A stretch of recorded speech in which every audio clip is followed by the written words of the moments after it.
Bismillahirrahmanirrahim. Assalamualaikum warahmatullahi wabarakatuh.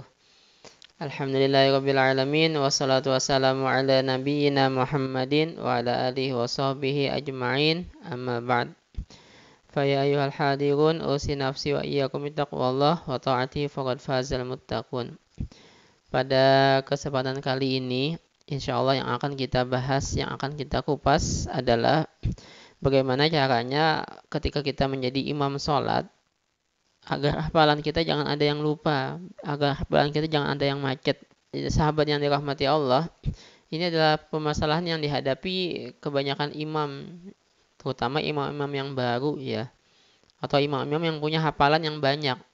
Kalau hafalannya cuma Ad-Duha sampai Anas, ya kemungkinan lupanya sih sedikit kan ya, karena hafalannya cuma itu-itu aja.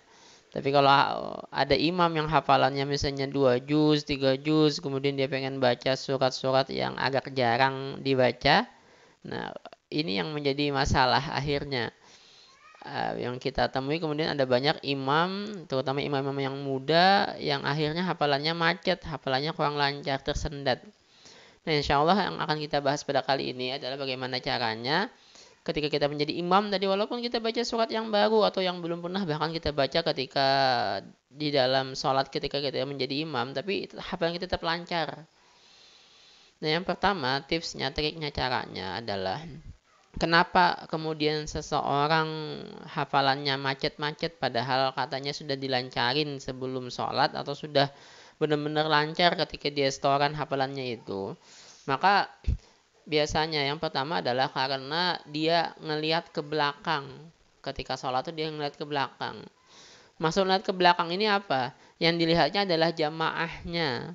Siapa yang di belakangnya. Nah ini yang jadi masalah. Dia terlalu memperhatikan siapa yang menjadi makmumnya. Kalau yang menjadi makmumnya dia lihat orang yang lebih banyak hafalannya daripada dia, orang yang lebih lancar hafalannya daripada dia, maka kemudian akhirnya hafalannya goyang, macet jadinya. Karena apa kemudian? Karena dia timbul kekhawatiran nih, khawatir salah. Tapi kalau yang di belakangnya, orangnya dilihatnya biasa-biasa aja, orang awam semua, orang yang ya hafalannya segitu-gitu aja, misalnya dilihatnya di belakang orang hafalannya saat 2 sampai Anas, nah kemudian dia baca misalnya surat An-Nazi'at, nah dia lebih lancar jadinya. Karena dia ngelihat yang di belakang dia banyak yang nggak hafal juga dengan apa yang sedang dibacanya saat itu. Nah ini kesalahan ya, ini kesalahan. Seseorang menjadi imam akhirnya kemudian hafalannya menjadi macet ketika dia membacanya di dalam sholat. Seharusnya yang namanya kita sholat itu jangan lihat ke belakang, tapi lihat siapa yang sedang kita sembah dalam sholat kita itu. Untuk siapa kita sholat. Kalau kita sholat untuk Allah, karena Allah, inna sholati wa nusuki wa mahyaya wa mamati lillahi rabbil alamin. Sungguh sholatku, ibadahku, hidup matiku untuk Allah Rabbul Alamin. Maka nggak ada masalah siapapun yang di belakang kita. Siapapun yang di belakang kita nggak ada masalah. Kalau kita tujukan benar-benar sholat kita untuk Allah. Karena yang kita ingat dalam pikiran dan hati kita hanya adalah Allah yang kita sembah, bukan yang lainnya. Mau yang di belakang kita ini al-hafidh kah dia, orang yang hafalannya banyak kah dia, atau orang yang hafalannya sedikit kah, nggak akan ada ngaruhnya buat kita. Karena yang kita sembah, apa yang kita baca, itu kita tujukan semuanya untuk Allah saja, bukan yang lain. Maka kemudian kalau kita membaca tadi misalnya surat An-Nazi'at dalam sholat kita. Wan-nazi'ati gharqa, wan-nashitati nashta, was-sabihati sabha, fas-sabiqati sabqa. Maka siapapun yang di belakang kita nggak ada yang akan membuat kita terpengaruh dengan hafalan kita dalam sholat ini. Nggak akan bikin pengaruh. Asal kita benar-benar tujukan niat kita. Salat kita, bacaan kita dalam salat itu hanya karena Allah. Yang kita ingat apa? Ya Allah, aku membaca ini untukmu ya Allah. Aku mengharapkan pahala darimu ya Allah, bukan dari yang lainnya. Jangan sampai kemudian timbul kekhawatiran macam-macam. Ini memang karena bisikan godaan dari setan kan ya. Karena yang di belakang kita rasa ini banyak hafalan, kemudian kita khawatir, aduh, nanti dikoreksi, nanti disalahkan. Aduh, gimana kalau macet? Nanti dibenerin sama yang di belakang. Aduh, nggak enak. Jangan. Ini sebab yang paling dominan biasanya.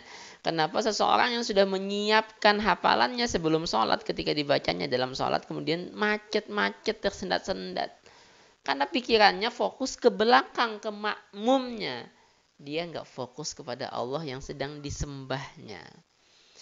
Nah, ini yang pertama caranya, tipsnya, triknya. Yang kedua, kalau ingin hafalan kita dalam sholat itu lancar, maka yang kedua adalah serahkan semuanya kepada Allah.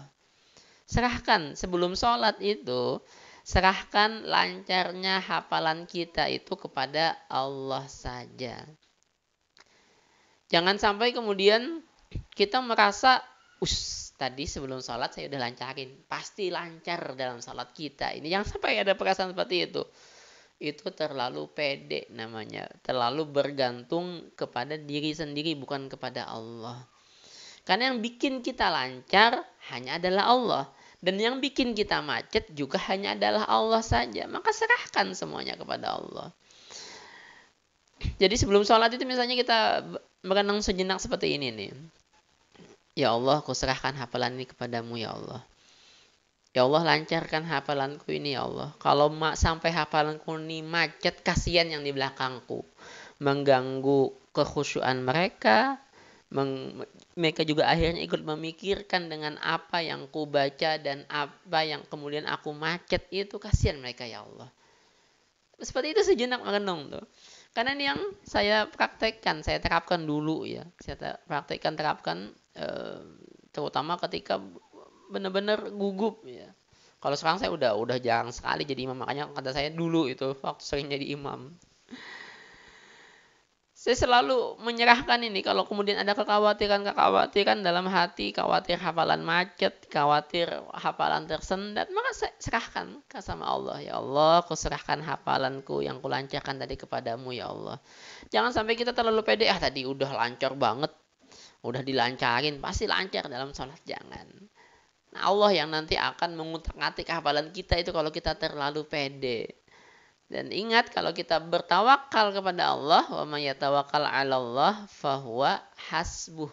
Siapa yang bertawakal kepada Allah, maka Allah akan cukupkan. Tapi kalau kita menyerahkan urusan kita kepada diri kita sendiri, akhirnya ya banyak yang macet dari hafalan kita. Karena kita terlalu yakin dengan diri kita sendiri. Kita lihat belakang lagi, ini nggak ada yang hafalannya banyak ini di belakang. Saya baca aja juz 29, baca aja surat Nuh misalnya. Yakinlah nggak akan ada yang ngoreksi, macet salah-salah pun nggak ada yang ngoreksi nanti di belakang. Itu terlalu pede tadi itu, terlalu pede. Nah, maka jangan lupa tadi serahkan sama Allah sebelum sholat tadi hafalan kita itu. Maka insya Allah Allah yang akan membuat hafalan kita lancar dan kita sholatnya akan jauh lebih tenang. Nggak akan gerasak gusuk sholat kita itu. Nggak akan kemudian insya Allah terbelat-belit gitu bacaan kita. Nggak akan nggak salah-salah insya Allah apalagi kita, karena kita serahkan tadi sama Allah, tapi Allah yang bikin kita lancar ya, bukan diri kita sendiri. Nah, baru yang ketiga yang pengen saya sampaikan di sini, maka sebelum sholat lancarkan hafalan kita kalau bisa ya, dibaca dulu apa yang pengen kita baca di dalam sholat. Nah, ini baru ikhtiar secara zahirnya, apa yang pengen kita baca dalam sholat nanti, maka sebelum sholat dilancarkan dulu.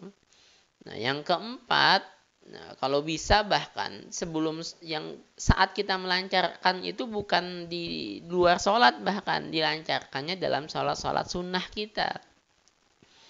Kalau pengen hafalan kita itu benar-benar lancar ketika kita menjadi imam, maka lancarkan dulu hafalan kita itu ketika kita dalam sholat-sholat sunnah atau dalam sholat sendirian. Nah, kalau kita dalam sholat sendirian sudah lancar, insya Allah kemudian lebih gampang lagi saat kita membacanya ketika menjadi imam dibandingkan kemudian kita melancarkannya biasa, duduk biasa gitu, beda ya. Maka selalu saya menganjurkan kepada santri, kepada orang yang saya kenal, kepada siapapun, biasakan murojaah di dalam sholat, mengulang hafalan di dalam sholat, karena pahalanya jauh lebih besar dibandingkan kita murojaah dalam kondisi biasa.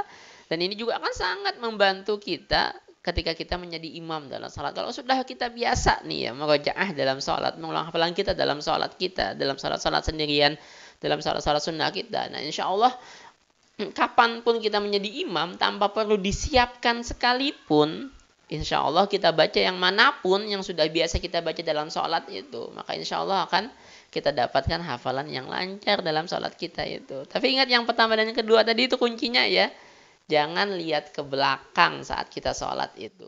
Pasti itu ya, masa kita lihat kayak gini lagi imam kan pasti. Enggak, maksudnya jangan perhatikan siapapun yang di belakang kita, tapi perhatikan siapa yang kita sembah dalam sholat kita, untuk siapa kita membaca Al-Quran dalam sholat kita itu.